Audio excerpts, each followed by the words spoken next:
नमस्कार दोस्तों, स्वागत है आप हमारे इस कहानी के नए एपिसोड में। आज हम आपको एक प्रेरणादायक कहानी सुनाने जा रहे हैं, जो हमें जीवन की कठिनाइयों से लड़ने और आत्मविश्वास बनाए रखने की सीख देती है। यह कहानी है एक बूढ़े गिद्ध की, जिसने खुद को दोबारा साबित किया और अपने जीवन को नए सिरे से जिया। तो आइए इस दिलचस्प और प्रेरणादायक यात्रा की शुरुआत करते हैं। एक घने जंगल के पास ऊंचे पहाड़ों के बीच एक बूढ़ा गिद्ध रहता था। कभी वह आसमान का बादशाह था, लेकिन अब उसकी चोंच कुंद हो चुकी थी, पंजे कमजोर हो गए थे और पंख भारी हो गए थे। अब वह ज्यादा ऊंचाई तक उड़ नहीं पाता था और शिकार ढूंढना भी मुश्किल हो गया था। वह उदास रहने लगा और सोचने लगा, अब मैं बूढ़ा हो गया हूं, मेरी शक्ति खत्म हो चुकी है, शायद यह जीवन का अंत है। वह पूरे दिन एक चट्टान पर बैठा रहता और जीवन को कोसता। उसकी आंखों में कभी कभी आंसू छलक आते, लेकिन वह किसी से अपनी तकलीफ कह भी नहीं सकता था। हर गुजरते दिन के साथ उसका आत्मविश्वास और भी कमजोर होता जा रहा था। उसे लगता था कि अब उसके जीवन में कोई उम्मीद नहीं बची।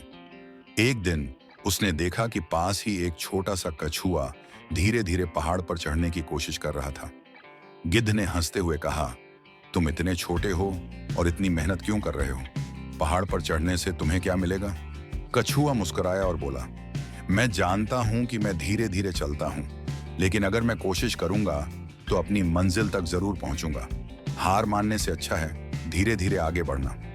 फिर कछुए ने गिद्ध से कहा, तुम उड़ सकते हो, लेकिन अगर खुद पर भरोसा नहीं करोगे तो पंख होने का भी कोई फायदा नहीं। गिद्ध ने सिर झुका लिया। कछुए की ये बातें उसके मन में गूंजने लगी। उसने सोचा, अगर यह छोटा सा कछुआ इतनी मेहनत कर सकता है तो मैं क्यों हार मान रहा हूं? मैं तो आसमान का राजा था। गिद्ध ने हिम्मत जुटाई और उड़ने की कोशिश की, लेकिन उसकी कमजोर पंखों ने उसे धोखा दे दिया। वह जमीन से कुछ ही ऊपर उठा और फिर धड़ाम से नीचे गिर पड़ा। दर्द से कराहते हुए उसने सोचा, शायद मैं सच में अब उड़ने के काबिल नहीं रहा। वह फिर से हताश होने लगा, लेकिन तभी कछुआ पास आकर बोला, अगर पहली कोशिश में गिर गए तो क्या हुआ? असली ताकत वो होती है जो गिरने के बाद फिर से उठने की हिम्मत रखे। गिद्ध ने एक बड़ा निर्णय लिया। उसने खुद को दोबारा मजबूत बनाने का संकल्प लिया। सबसे पहले उसने अपनी पुरानी कमजोर चोंच को चट्टान से मार मार कर तोड़ दिया। दर्द बहुत हुआ, लेकिन उसने सहन किया। कुछ ही दिनों में नई चोंच निकल आई। फिर उसने अपनी कमजोर और मुड़े हुए पंजों को चट्टानों पर रगड़ कर गिरा दिया। कुछ हफ्तों बाद नए तेज और मजबूत पंजे निकल आए। अंत में उसने अपने पुराने भारी पंखों को एक एक करके नोच दिया। अब उड़ान भरना असंभव था, लेकिन उसने धैर्य रखा। धीरे धीरे नए ताकतवर पंख निकलने लगे। कुछ महीनों बाद गिद्ध पूरी तरह से नया हो चुका था। अब उसकी चोंच नुकीली थी, पंजे मजबूत थे और पंख पहले से अधिक शक्तिशाली थे। वह पहाड़ की छोटी सी ऊंचाई की ओर देखने लगा। उसने एक शक्तिशाली झपट्टा मारा और उड़ चला, पहले से भी ऊंचा, पहले से भी तेज।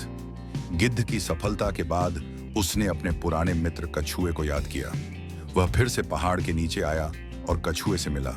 उसने कहा, अगर उस दिन तुमने मुझे यह नहीं समझाया होता तो शायद मैं कभी उड़ नहीं पाता। कछुआ मुस्कुराया और बोला, सच्चे दोस्त वही होते हैं जो एक दूसरे को मुश्किल समय में आगे बढ़ने की प्रेरणा दें। इसके बाद गिद्ध और कछुआ गहरे दोस्त बन गए। गिद्ध ऊंचाइयों से दूर तक देख सकता था और जब भी कछुए को किसी खतरे का अंदेशा होता, गिद्ध उसे पहले ही आगाह कर देता। बदले में कछुआ गिद्ध को धैर्य और जीवन की सच्ची समझ सिखाता रहा। इस कहानी से हमें यह सीख मिलती है कि जीवन में कितनी भी समस्याएं आएं, अगर हम बदलाव के लिए तैयार हैं तो हम पहले से भी अधिक मजबूत बन सकते हैं। अगर कभी लगे कि हालात मुश्किल हैं तो याद रखें, समस्या के हल के लिए हमें खुद को बदलना होगा, खुद को सुधारना होगा। और अगर पहली कोशिश में असफल हो जाए तो हार नहीं माननी चाहिए। साथ ही सच्चे दोस्त वे होते हैं जो हमें कठिनाइयों से निकलने में मदद करें और जो सफलता के बाद भी साथ बने रहें। कैसी लगी आपको यह कहानी? हमें कमेंट में जरूर बताएं। अगर आपको यह प्रेरणादायक कहानी पसंद आई हो तो इसे लाइक करें, अपने दोस्तों के साथ शेयर करें और हमारे चैनल को सब्सक्राइब करें। समय देने के लिए धन्यवाद। फिर मिलेंगे किसी नए और रोचक विषय के साथ।